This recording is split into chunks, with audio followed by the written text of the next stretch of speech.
오늘은 요한복음 18장 19절부터 24절까지 제목을 참 대제사장 예수 그리스도라고 정했습니다. 왜냐하면 오늘 내용을 보면 주로 가짜 대제사장들이 판을 치고 있어서 역설적으로 참 대제사장 예수 그리스도라. 참 대제사장이란 말은 헬라어 원어로는 아르키에리우스라고 되어 있습니다. 아르키에리우스. 우리가 구약 성경을 살펴보면 민수기 35장 25절에서 대제사장이란 말이 나옵니다. 하가톨, 하코헨. 이 가톨 또는 가돌이라는 말은 큰, 하이라는 뜻입니다. 그리고 코헨은 제사장이라고 말을 하는데 앞에다가 둘 다 정관사 하를 붙여서 하갓돌, 하코헨이라고 해서 대제사장이라는 명칭을 찾아볼 수가 있습니다. 아론이 맨 처음 초대 대제사장이었죠. 출애굽기 27장 1절 그리고 레위기 21장 16절 이하에 보면 하나님이 모세에게 이 아론과 그 후손에게 대대로 제사장과 대제사장의 세습제를 허락하는 것을 볼 수 있습니다. 그래서 아론의 족속들만이 제사장이 될 수가 있고 그 중에서 대제사장이 세습되도록 그렇게 되어 있습니다. 그래서 세습된다는 말 속에는 제사장의 임기는 종신직이라는 의미가 들어있고 또 성경에서도 종신토록 일할지니라 그런 내용들이 있습니다. 대제사장의 이 직분, 물론 제사장들은 제사를 드리는 일에 이렇게 수종을 들지만은 특별히 오늘 본문에 대제사장이라는 말이 나오는데 이 대제사장의 직분 중에서 가장 독특한 직분은 1년에 한 번씩 대속죄일에 속죄소에 들어가는 일입니다.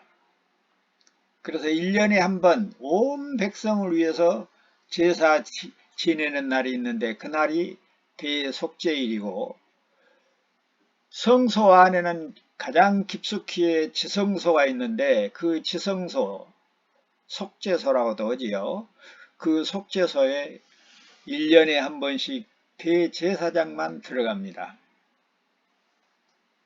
그 대제사장도 아무 때나 지성소, 속죄소에 들어가면 죽습니다.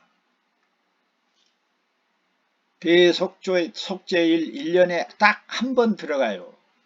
이게 이 지성소는 1년에 딱 한 번, 딱 한 사람 들어간다는 말은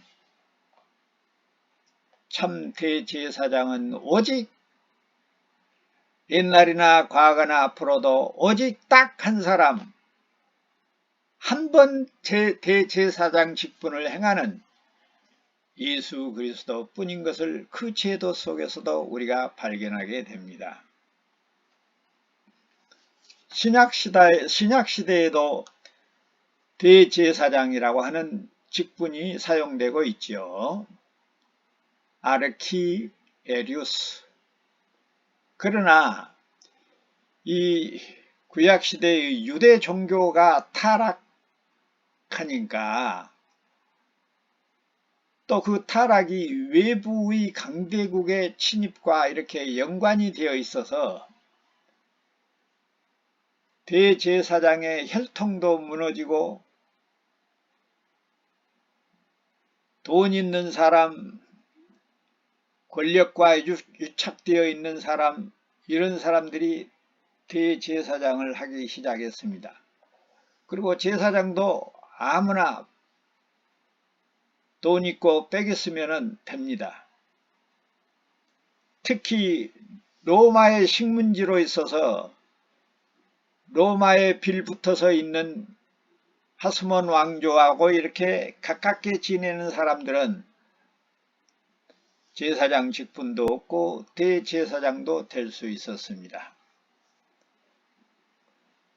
그렇게 해서 하도 제사장이 많아지고 대제사장이 많아지니까 요즘 같으면은 이 목사들이 많아지니까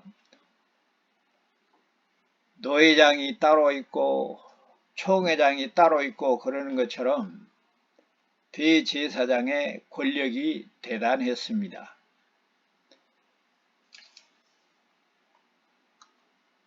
그리고 그때 당시에 이 유대인들은 정치와 종교가 분리되지 않고 통합된 채로 통치된 시대였어요. 비록 로마의 속국으로 살지만은 유대 이스라엘 나라의 정치제도, 통치제도는 종교 통합이었어요. 정치와 종교가 하나였어. 근데 유대인들의 정체성은 예루살렘에 있는데, 왜냐 그러면 유대인들의 정체성이 제사에 있습니다. 그러면 자동적으로 왕에게 권력이 쏠리는 것이 아니라 대제사장에게 권력이 쏠리도록 되어 있습니다. 그래서 유대교가 타락한 이후로, 그 전에도 물론 그랬지만은 왕들이 대제사장에게 꼼짝을 못했습니다. 어쩐 면으로 왕중왕으로 그렇게 득세를 했던 사람들이 대제사장들이었어요. 특히 이제 로마가 정치적 통치권을 쥐고 있는 한 왕들은 허수아비에 불과했고, 식민주의 화유 정책으로 제사 제도를 허락했기 때문에 유대인들이 활동할 수 있는 기관이 대제사장이었습니다. 그래서 그 당시에 특히 오늘 본문에 소개되고 있는 대제사장들은 돈과 권력에 야합된 그런 사람들인 것을 먼저 우리가 소개할 수 있습니다. 구약시대뿐만 아니라 신약시대도 어떻든 대제사장이라고 하는 말이 사용되고 있었는데, 지금 오늘날에도 대제사장이라는 말을 우리가 사용합니다. 그것은 참 대제사장이요, 참 제사장인 유일한 제사장, 바로 예수 그리스도를 염두에 두고 사용하고 있기 때문에 그렇습니다. 사실상 구약시대 때도요, 아론이 대제사장 역할을 했지만은 하나의 모형이요, 장차 오실 예수 그리스도의 그림자로서 예표적인 상징적인 그런 인물이었습니다. 그러니까 예나 지금이나 앞으로도 참 대제사장은 누구뿐이라? 오직 예수 그리스도뿐이다 하는 것을 우리가 여기서 정리할 수 있습니다. 그래서 신약시대, 지금 교회시대에 제사장이라는 말은 대제사장 예수 그리스도의 영성령을 모시고 사는 모든 신자들은 사실상 제사장 직분을 갖게 되는 것입니다.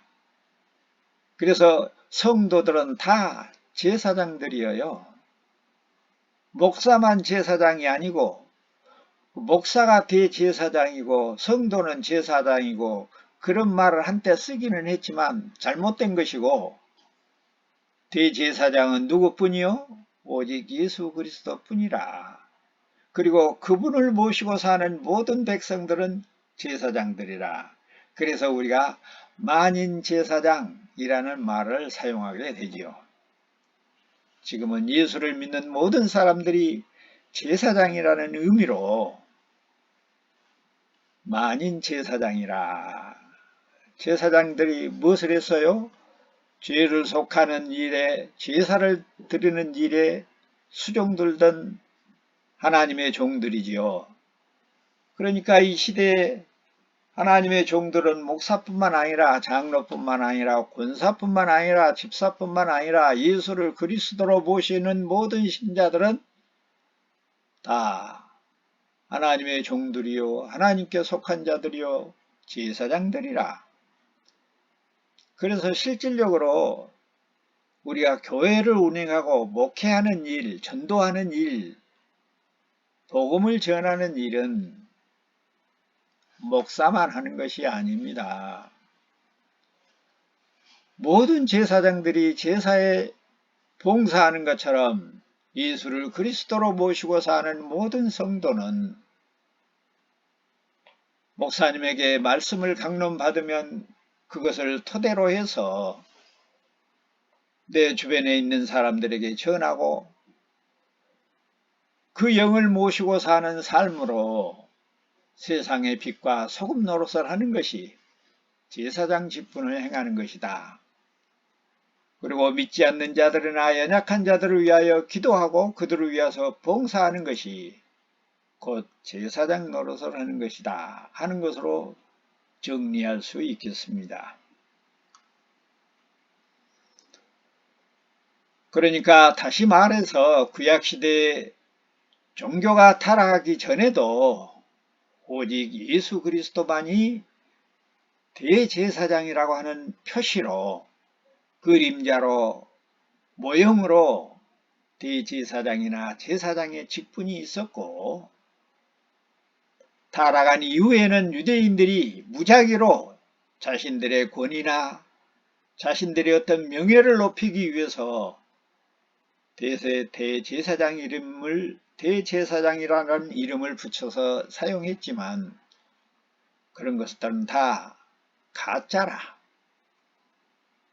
그리고 신약 성경을 기록한 사도들도 그때 당시의 상황을 그대로 적용을 시킬 수밖에 없고 그 현상 그대로 적을 수밖에 없었기 때문에 비록 가짜들이라 할지라도 대제사장으로 표현하고 있다는 것을 우리가 염두에 두고 본문을 살펴보아야 합니다. 여기 오늘 본문에 소개되고 있는 이 안나스와 가야바가 바로 가짜 대제사장들이고 이 대제사장이라는 말은 사람에게는 과히 붙일 수가 없습니다. 모형이나 그림자로는 가능해도 그 누구도 내가 대제사장이다 라고 말할 수 없는 거예요. 대제사장이라고 하는 명칭을 사용하게 되면 참남죄로 하나님의 참남죄로 해당이 됩니다. 하나님을 모욕하는 죄를 짓게 된다는 이야기입니다. 그런 뜻에서 여기 안나스와 가야바는 참남죄를 짓고 있는 거예요. 하나님의 이름을 더럽히는 사람들이에요.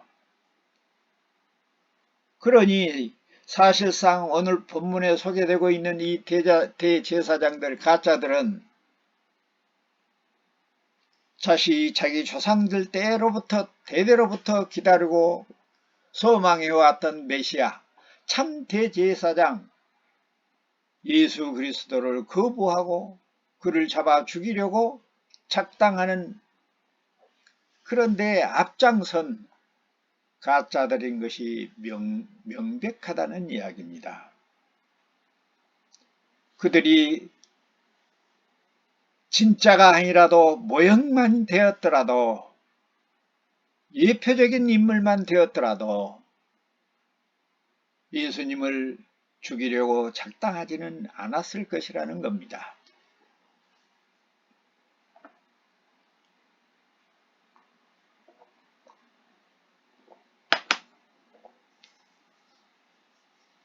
아까도 말씀을 드렸지만 구약시대의 유대인들의 정체성은 변하지 않고 영원히 간직되는 그 본질은 제사제도에 있었다. 왜냐하면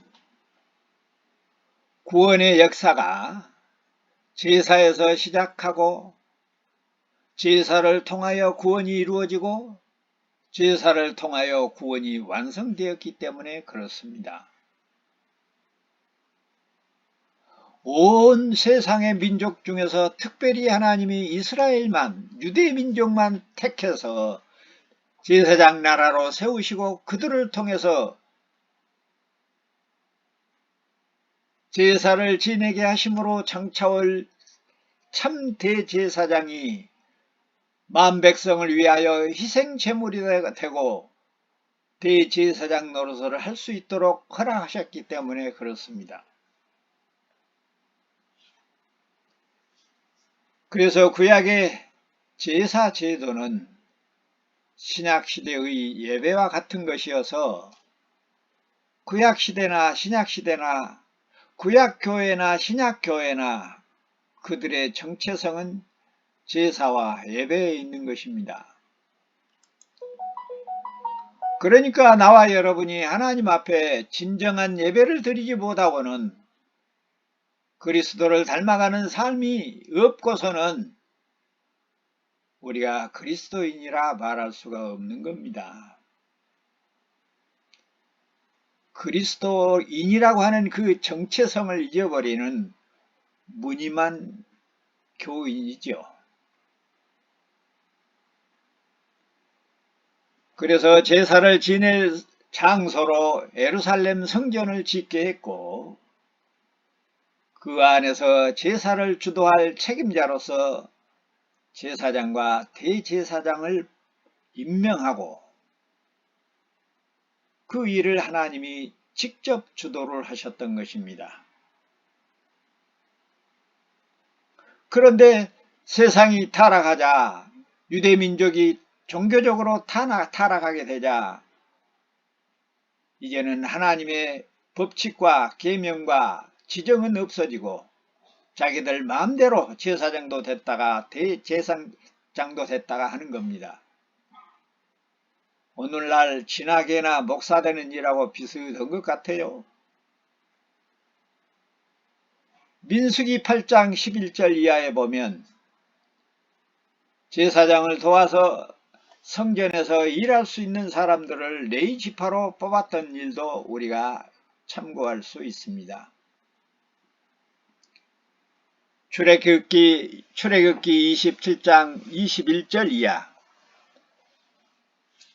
28장 29장 그리고 30장에 걸쳐서 제사장의 자격과 임기와 위임식과 직무에 관하여 규례들이 자세히 선포되어 있습니다. 출애굽기 27장 21절에 보면 아론과 그 아들들을 회막문 안, 회막 안 증거궤 앞 휘장 밖에서 저녁부터 아침까지 항상 여호와 앞에 그 등불을 간검하게 하라. 이는 이스라엘 자손의 대대로 영원한 규례니라 라고 기록함으로써 제사장직의 자격은 오직 아론과 그 아들들 뿐임을 그리고 임기는 종신직이고 대대로 이어지는 세습제를 선포하고 있습니다. 출애굽기 28장 1절에 보면 초대 제사장들로 아론과 그 아들들 곧 나답과 아비후와 엘르하살과 이다말에게 제사장 직분을 수여하고 있습니다. 그리고 2절 이하에서는 하나님께서 지혜로운 영을 준 사람들로 하여금 제사장들의 옷을 만들게 해요. 그 모양이나 흉패, 각종 장식의 종류와 치수까지 일일이 계시를 합니다. 근데 그 옷 만드는 일도 아무나 만들 수가 없고 그 치수를 마음대로 변경할 수도 없었습니다. 29장에서는 제사장 위임식을 거행하고 있고 제사에 대한 규례와 제사에 드릴 제물들 그리고 항상 하나님이 함께 하시겠다고 약속을 해 주십니다. 그리고 30장에서는 제사장들이 돌보고 사용해야 할 향단과 속전 그리고 물두멍과 관유 등 그리고 향에 관한 규례들을 제시하고 제사장들의 직무에 대한 기록이 자세히 기록되어 있는데 이들 모든 기물들도 예수 그리스도의 인격과 사역 그리고 그의 속성을 그림 그리고 있는 것입니다. 구약의 제사장의 제도는 장차 참 제사장으로 오실 자기 백성을 저희 죄에서 구원하기 위해 십자가에서 제사 지내질 참제사와 참제사의 모형으로서 예수 그리스도와 그 구속의 사역을 예표하게 했던 것입니다. 그래서 유대인들은 제사를 통해서 장차 오실 참 대제사장이요 자신들을 구원할 메시아 예수 그리스도를 바라보고 기다리며 소망하는 것이 그 제사의 내용이요 제사의 목적이었던 것입니다. 그렇다면 신약시대의 교회가 예배드리는 목적이 무엇인가? 그리스도를 모시고 그리스도를 따라 사는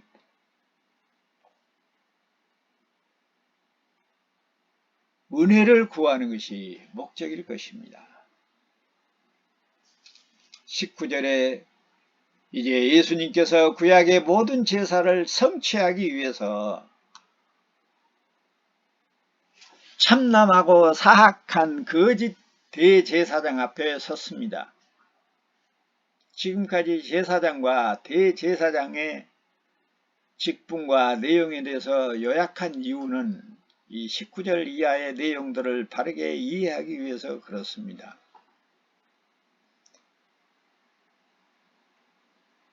가짜 대제사장 앞에 진짜 참 대제사장이 섰습니다.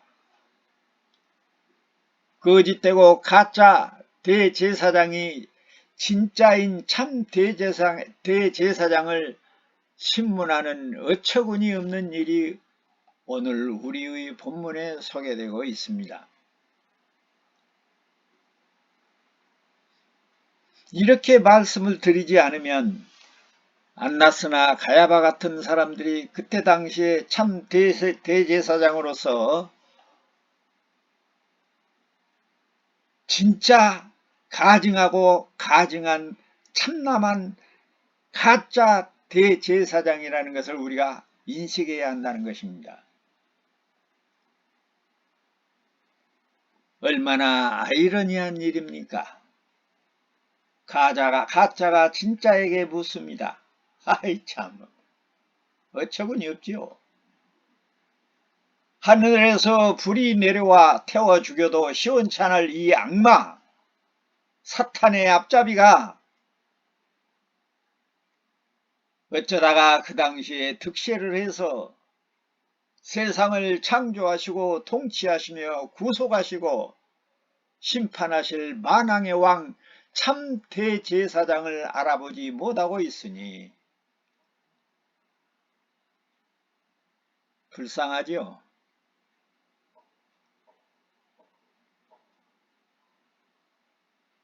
측은하고 불쌍한 일이 벌어지고 있는 겁니다. 그런데 우리가 베드로에게서만 우리 모습을 보는 것이 아니라 여기 가증스럽고 가짜 대제사장들에게서도 나의 모습이 보여진다는 것입니다. 우리가 베드로나 여기 가짜 가증스러운 대제사장과 무엇이 다른가? 예수 그리스도께서 우리의 죄를 위해서 저런 비참한 꼴을 당하신다고 하는 사실을 생각해 보면 우리 때문에 십자가를 지셔야 된다고 한다면, 우리 때문에 저런 소모를 당하고 계신다고 한다면 사실상 저들보다 우리가 더 나은 것이 무엇인가 하는 말입니다. 오히려 저들보다 더 예수님을 괴롭히고 죽음의 길로 몰아넣고 있는 직접적인 원인의 제공자들이 나와 여러분이 아니냐 하는 이야기를 드리는 겁니다.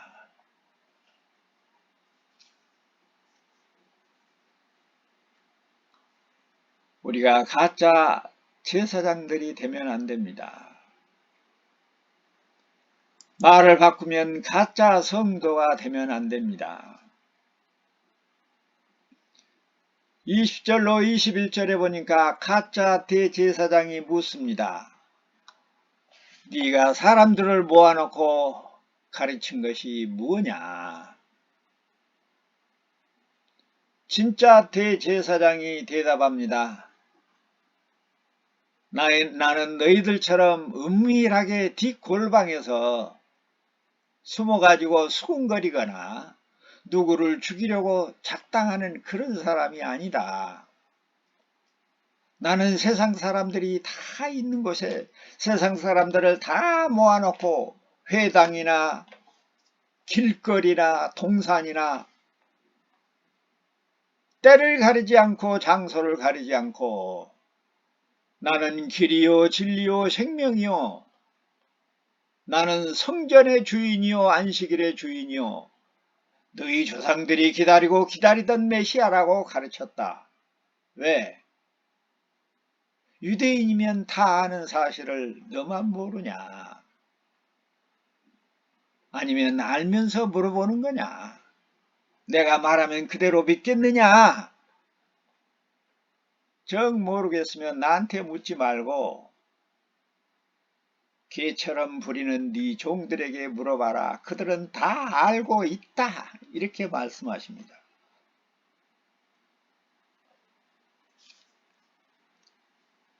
여기 20절과 21절을 예수님의 말씀을 제가 좀 쉽게 풀어서 설명을 했는데 제가 잘못 설명했습니까? 잘못 이해했습니까? 아마 정확한 해석일 겁니다. 결국 하나님의 나라는 예수님의 말씀에 의하면 개방적이라는 거예요. 누구나 들을 수 있도록 누구에게나 감추인 바가 없는 개방적이라는 거예요. 그리고 하나님 나라의 내용은 믿음이라는 거예요. 예수님이 다른 걸 가르친 적이 없거든요. 자신이 저희 죄에서 구원할 구세주라는 것을 믿으라고.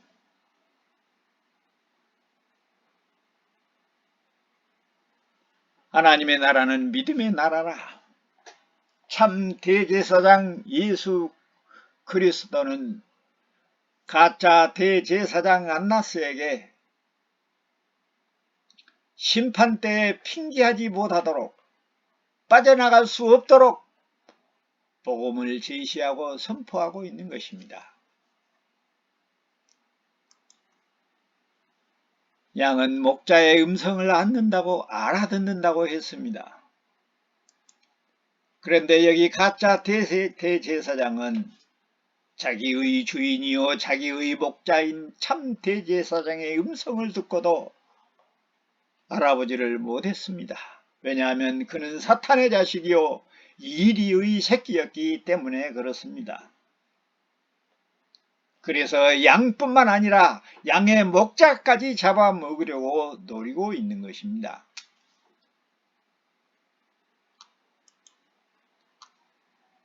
22절에 보니까 예수님의 말씀이 끝나자 옆에서 듣고 있던 이 개 한 마리가 감히 어느 안전이라고 네가 싸가지 없이 말을 막 해대냐 이러면서 예수님의 뺨을 후려쳤어요. 개들은요 항상 주인이 어떤 것을 먹이를 줄 줄 알고 미친 듯이 짖어댑니다. 자기 집으로 안 들어와도 자기를 해치지 않아도 대문 앞으로 지나만 가도 짖어대요. 여기 보니 성전을 지키는 개라고 그렇게 소개되고 있습니다. 성전을 지키는 개가 주인에게 충성한답시고 자기가 물어뜯는 사람이 자기의 주인의 주인인지를 모르고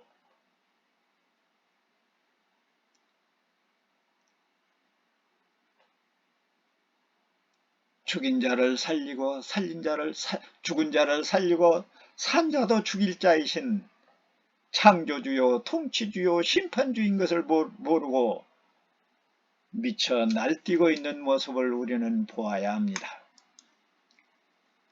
그래서 지금 오늘 우리 본문이요 영화로 나오면 아주 극한 상황을 불러일으키는 그런 장면이기도 합니다. 그냥 술술 읽어 넘어갈 장면이 아니에요.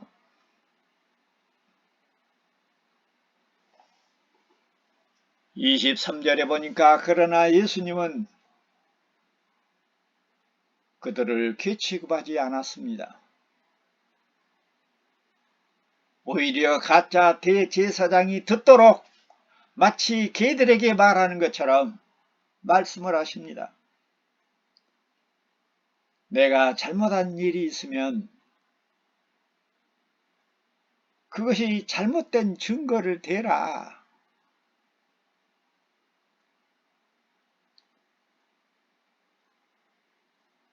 그렇지 않으면 왜 나를 치느냐.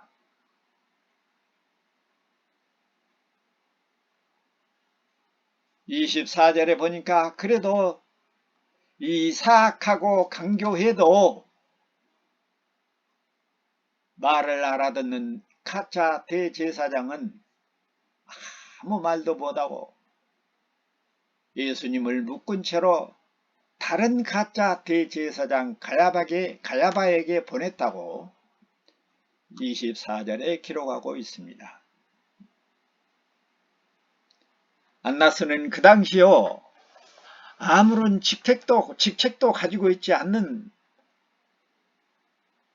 대제사장에서 은퇴한 평민이어요.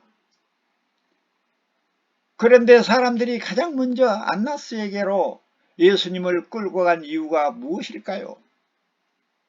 그리고 왜 안나스가 가장 먼저 예수님을 신문했을까요? 그리고 무슨 자격으로 대제사장에게 끌고 가라고 지시를 했을까요? 그것은 유대 역사를 좀 잘 알아야 됩니다. 그 당시에 대제사장보다 더 큰 힘을 가지고 있는 실세였습니다. 순심이 같은 사람이었는가?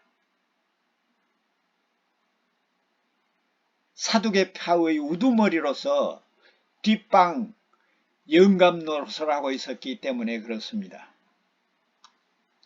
안나스는요 AD 6년에서 15년 또 어떤 자료에 의하면 7년에서 14년 그러니까 약 7년에서 10년 동안 7년 아니면 10년 동안 이스라엘의 대제사장 노릇을 했던 사람이에요. 그리고 예수님이 자기 앞에 끌려온 때는 AD 30년이었어요. 그러니까 대제사장 은퇴하고 15년이 지난 후였어요. 그런 사람인데도 그 당시에 가장 실세로 등장하고 있는 것을 우리가 알아야 됩니다. 이런 말은 성경에 없잖아요. 앞에서 언급했던 것처럼 유대교의 제사장직은 본래 종신직이었습니다. 그리고 유대인들은 정치와 종교가 통합하여 통치하고 있었기 때문에 대제사장의 그 권위는 지금 대통령보다 더 컸습니다. 그러니까 은퇴하고 나서 15년이 지났는데도 사두개파의 뒷방 영감으로 앉아서 권위를 부리고 있는 거예요. 예수님이 안나스에게 끌려갈 아무런 이유가 없어요. 그러나 로마의 식민지가 된 이 유대나라, 로마가 수시로 대제사장을 해임하고 자신의 말을 잘 듣는 사람으로 찾아서 임명을 했죠. 그래서 대제사장이 수시로 바뀌었어요. 그런 점으로 보아 안나스는 로마 총독의 빌부터 하나님의 나라뿐만 아니라 유대 민족을 배반했던 당시의 하스모니안 왕조에 속한 매국노였습니다. 우리나라 조선 때 매국노 이모씨 있지 않아요? 그 사람하고 비슷한 사람들이에요. 당시 유대는 정치와 종교 분리되지 않는 시대여서 제사장의 계열이 유대나라를 좌우했던 권세를 가지고 있었기 때문에 로마의 빌부터 대제사장 자리를 뺏었습니다. 이 하스모니안 왕조 때 그 제사장의 그 직계는요, 사독 계열이라고 들어봤을랑가. 이 사독 집안이 아론의 후손들이었어요. 그런데 이 하스몬 왕조가 뺏어본 거예요. 자기들이 이 그 사독 계열이라고 하면서 진짜 사독 계열의 후손들을 쫓아낸 거예요. 자기들에게 아부한 사람들에게 대제사장과 제사장 직분을 마구 주는 거예요. 그러니까 진짜 사독 계열이요, 사두개파에서 나가가지고 SNF파로 옮겨버린 거예요. 쿰난 공동체가 그때 생긴 거예요. 숨어 들어가서 살아요. 안나스는 자기 말고도 아들 5이 있었는데 돌아가면서 다 대제사장을 시켰어요.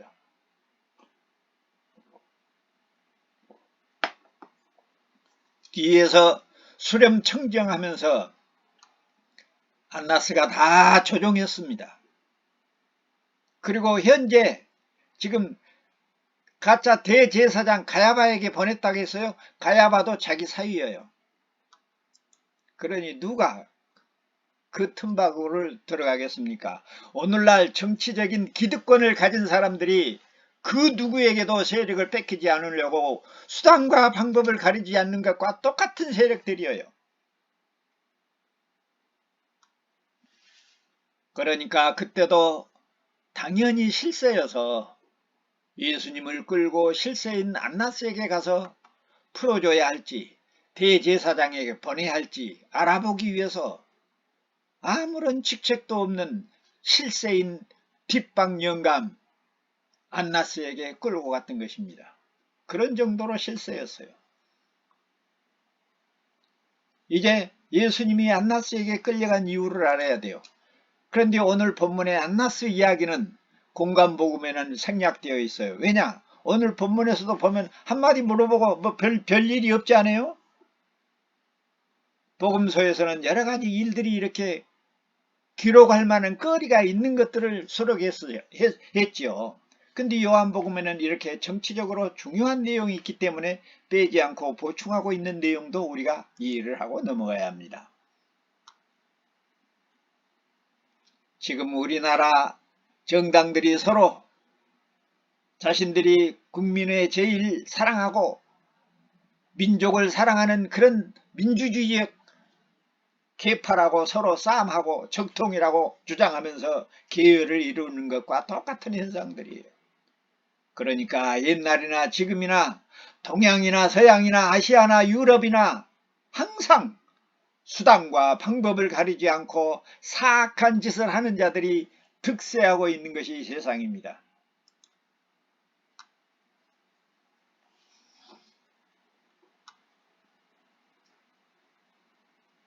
자, 여기까지 우리가 살펴보면 참 대제사장은 누구뿐이라?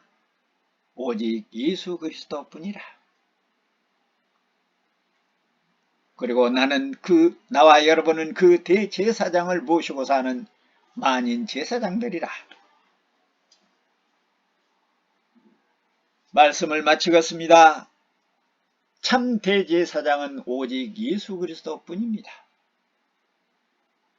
예수를 그리스도로 믿는 우리 모두가 참 만인 제사장들입니다. 왜냐하면 대제사장은 제사장들의 대표인데 참 대제사장이신 예수 그리스도를 우리 안에 모시고 있기 때문에 우리는 제사장들입니다. 이 놀라운 은혜가 나와 여러분뿐만 아니라 사랑하는 우리의 부모와 형제와 남편과 아내와 자식들과 자손 대대로 만인 제사장의 대열에 끼어들 수 있는 은혜가 임하기를 성부와 성자와 성령의 이름으로 축원합니다. 아멘.